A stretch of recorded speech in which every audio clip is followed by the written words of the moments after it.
सदर पाकिस्तान का ओहदा बहुत ही अहम है और आने वाले दिनों में बहुत ही अहमियत इख्तियार कर जाएगा। मैं मिसाल के तौर पर आर्टिकल 45 के तहत सदर को माफ़ी का सज़ा में माफ़ी का इख्तियार है, लेकिन कन्विक्शन अपनी जगह मौजूद रहती है। सदर पाकिस्तान आइन के आर्टिकल 41 के तहत मुंतखब होते हैं और 5 साल के लिए मुंतखब होते हैं, और जॉइंट हाउस यानी बड़ा हाउस, अपर हाउस और सूबाई असम्बलियाँ ये इसके अपना वोटर होते हैं इलेक्टोरल कॉलेज के हवाले से। आर्टिकल 42 के तहत सदर को हलफ लेना होता है चीफ जस्टिस के सामने।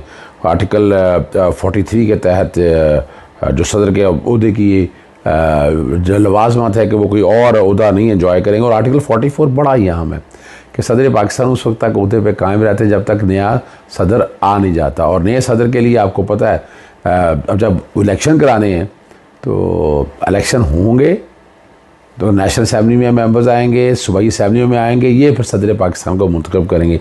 जब तक नहीं आते हैं तो सदर पाकिस्तान अपने ओहदे के ऊपर मौजूद रहेंगे। आर्टिकल 45 अहम है जिसके तहत सदर को माफ़ी देने का सुझाव मैं बता चुका हूँ, वो इख्तियार मौजूद है। आर्टिकल 47 बहुत ही अहम है जो सदर के मुआवजे की बात कर रहा है। सदर के मुआवजे के लिए 3-4 बातें हैं, या तो मेंटल और फिज़िकल के इनकैपेसिटी है, या ग्रॉस मिसकंडक्ट है, या अपना आइन की शेयर वायलेशन करनी है।